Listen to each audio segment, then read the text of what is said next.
Ahoy mateys, this is my first clip, so it's designed around new starters. So we'll give a little bit of tips here on this front screen, and here it goes. Top left hand corner, there's got your character icon, and left click skills, there you go, brings up the skills for your captain, your character.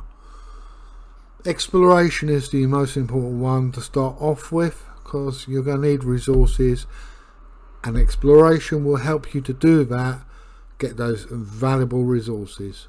They've also got battles, that's PvE and PvP, but don't invest in them straight away because you won't have the ship or the weaponry to really benefit for it.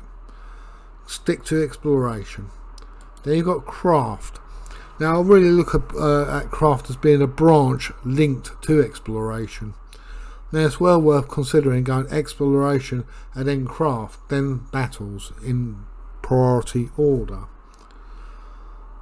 Legend, well, I'm not level 30, I'm level 17.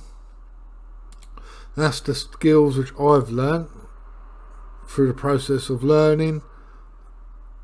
I might have made errors, it's not absolute, but these are the ones I've chosen so far. You will see in light blue colour skill points. I've got 3. I haven't used them yet, I'm undecided. Then you can see your name, I'm Silver Surfer, level 17, and the gold I've got. In the right hand corner, the most important one to us is this one here. And that is for guilds. Now the first 3 are factional. In other words, you join one of those guilds in one of those factions, you're potentially liable to get attacked by the other 2 factions. Something to bear in mind when you're first starting the game. Then you got another 2, which is trade union and pirates. Now a lot of people seem to prefer pirates. I don't know, I'm not in a guild. But there's an example of what you got there. But one thing I do suggest is, before you do pick a guild, is look at the guild rankings and see how good the guild you're thinking about joining, and see whether it's English, speaks English, German, whatever language, European language. Make sure that the guild you join, they speak English, basically, if you're English.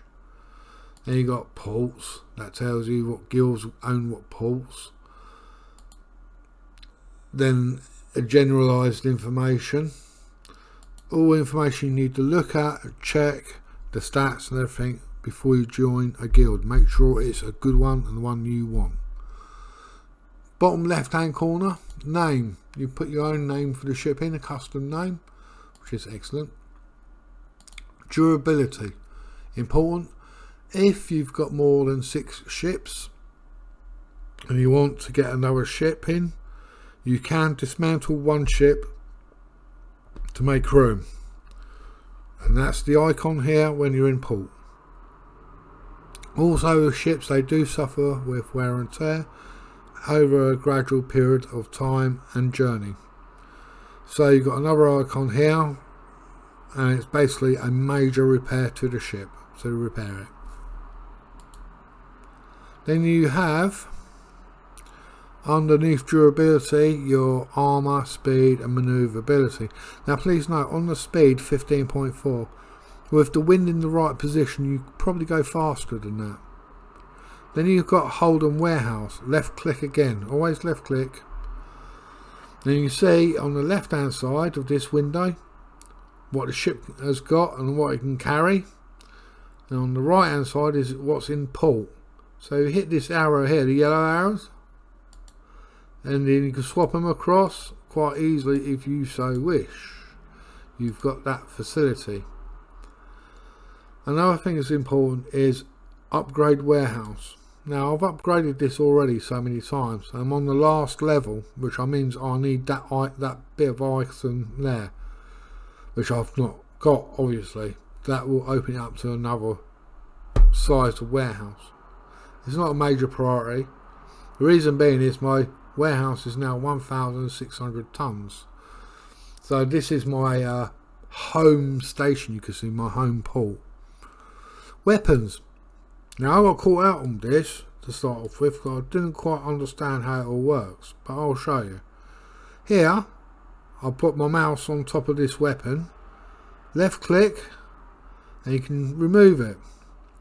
So when you first get a ship, you'll see this symbol here, this one here. So you left click it and choose what weapon you want to use. In this case we'll replace it with a 6-pound. You got these little icons here: remove all on ship, port side remove all, starboard remove. This one right at the top, remove from all ships. Don't touch it, it literally strips all your ships of everything. Good, bad idea, bad idea.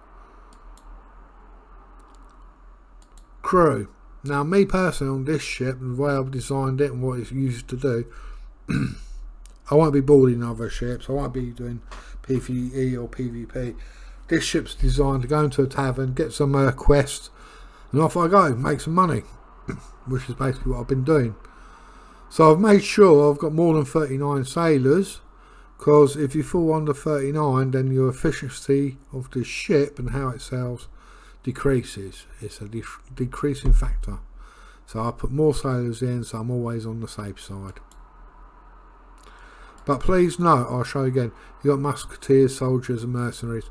They're for boarding ships or defending your own ship from being boarded. So if you're into PvP, you might consider having them on board your ship. Upgrades. I've got some upgrades here already. Now you've got a repair icon and you can store them. So once you fit upgrade, it doesn't mean you're stuck with it. You can then take it off, put it in your warehouse and put a different one in. So there's flexibility there.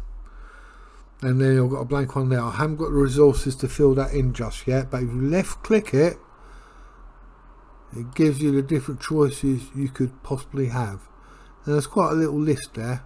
No doubt that list is going to expand. I have noticed on some other ships they have some additional slots, items they can fit into those slots, additionals. So it's not all the same for each ship. They have different bonuses. Then we go into design. Now design again is another layer of how you can personalize your ship, customize it to how you want it to look and perform. No, I said perform, because some of those do increase or alter or change your stats on your ship, and it's worth knowing. If you click left click, then it gives you the different options you can go. But as you see, it's two shop. It's something you've got to pay for. Here again, there's my 2 ships in the bottom left hand corner, and there you can see 6 I'm allowed in total, and I've got 2. Now this one's important, peace flags. Unless you want to do PvP, this is the flag you want. This one. It's the peace flag, cell safety, full PvP protection, but it doesn't protect you from the NPC or NPS ships. They can attack you, and they will if they can. They've got decent AI on the actual ships, so be careful. Okay, now I'll take you to the shipyard icon, which is to your left hand screen. Left click. Here you can see a whole range of ships. Now here's a big tip, and this is one way I went wrong. Those in level 7 and level 6, that's the V11 and V1, they can travel in shallow waters. They have no restrictions. They can traverse the whole world map. It's not a problem. But as soon as you reach level 5V and onwards and higher, they cannot travel in shallow waters, which means you've got to traverse the shallow areas to get from point A to point B, which obviously adds a lot more time. So in real terms, Those ships that can traverse shallow waters are really good for transport and for running tavern quests and so on and forth. So I'd recommend, and this is what I am doing, I'm working towards the Transport Mercury ship, the Combat Le Salamandre, and the fast ship Le Cerf, and I have just about completed them. Now you've got the heavy ships Siege and Imperial. Now I've not had much to do with them, obviously, because I'm a new player, but I can imagine the heavy ship might possibly come in useful for doing PvE or PvP in one Pacific area. Like I say, traversing the shallow waters is a bit of an issue. Then you've got the premium ships. Now I have looked into the premium ships, and it's not a case of pay to play. It's a case of paying to have something that's slightly more unique, but the differentials between those ships and the ones which we work and earn for are not very much different. There's not much in it really. It's a case of, do I want to sell a sovereign, let's say for example, which isn't subject to the rules of gaining experience and everything else in each category. You can see where I've gained my experience is where it's in yellow numbers. That's where I'm clocking my experience up per category to sell the next ship. And the way you earn those category levels is you use those ships in a category. So even if you use a Mercury ship in transport, whilst you're using it, it still clocks up the experience for using a foulmouth later on. I hope you find that useful. Up here you will also find where you click here and that will identify what ships, let's say in English. Here you click them and that identifies what ships are Spanish, and that's the third faction as well, and it identifies them. So we'll come out of that pressing escape. Next one is Trading House. Now Trading House is okay. This one here, trade with port, is what it says. You're trading literally with the port, and you can get some of the stuff which you might want to use out of the port for whatever means, whether it be for building, crafting, whatever. Then you've got the market within the port as well, and it's self-explanatory as with every other port. And also you've got the auction with players. Now you will find, and I'll show this to you, I'll highlight it. I'll click here buy, and then we'll go for the resources, and you will see you cannot buy iron. You cannot buy iron anyway. You can sell iron, but you can't buy it. This stuff here. Everybody wants iron. Everybody wants to buy iron, but nobody wants to actually sell iron on the market. So bear that in mind. Iron is really a desired commodity, and that's something useful for you to remember. Here you've got different tabs like list resources for sale, list current ship for sale. So if you want to sell a ship, go on there.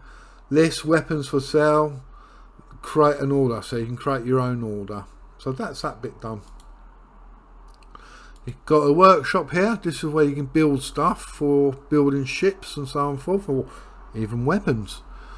And I've got like beams and canvas open at this port, because you can only have so many open in one port, you see. So I've got beams and canvas open, which sets me up for building more ships of level 7 and level 6 in this port alone. Here you can see that I've got some iron. This is what I've got. Yeah, this is the items I've got, and that's the cities which I've got open. I've got 2 of them open. Now you've got smelting. That's for guns, which is self-explanatory. And then you've got weapons on hand, etc, etc, which you can also craft. I will show you on to Tavern. Now Tavern's quite good actually. I've made a lot of money on Tavern, I'll be honest with you. Now the first thing you notice here, you can click onto these barrels. Now what it is, this is where I first got stuck as well.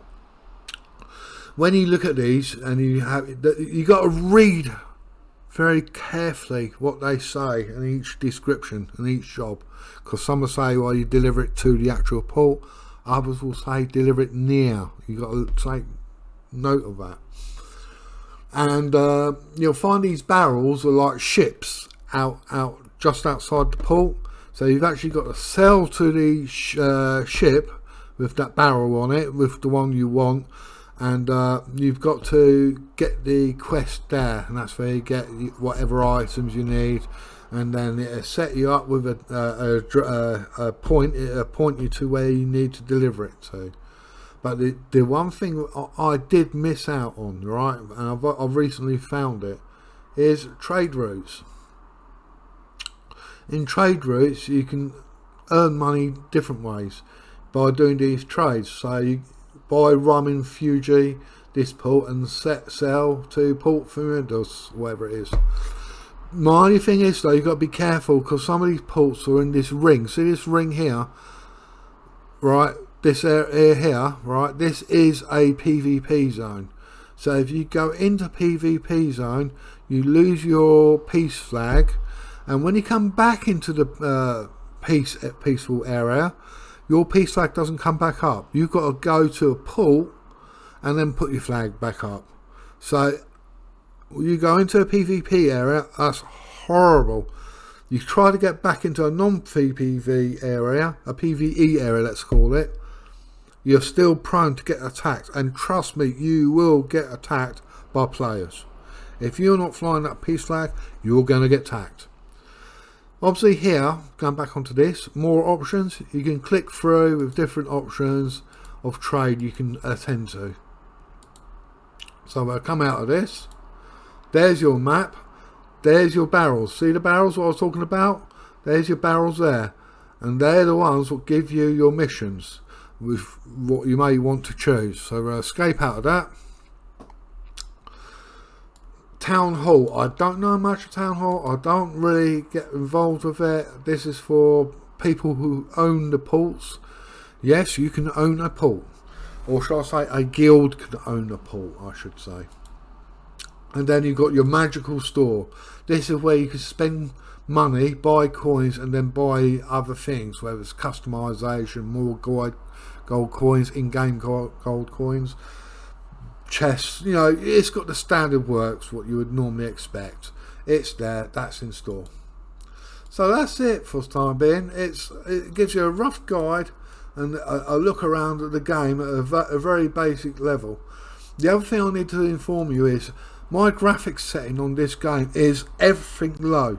I mean literally rock bottom low.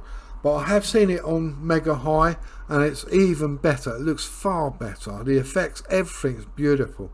It's just, I'll be honest, on my humble self, my basic computer can't run high or medium, but it can run low. So that's good. That's good. So have a nice day. I hope you've enjoyed it. Leave any comments. I'll do my best. If there are questions, I'll try to answer them. Have a good day now.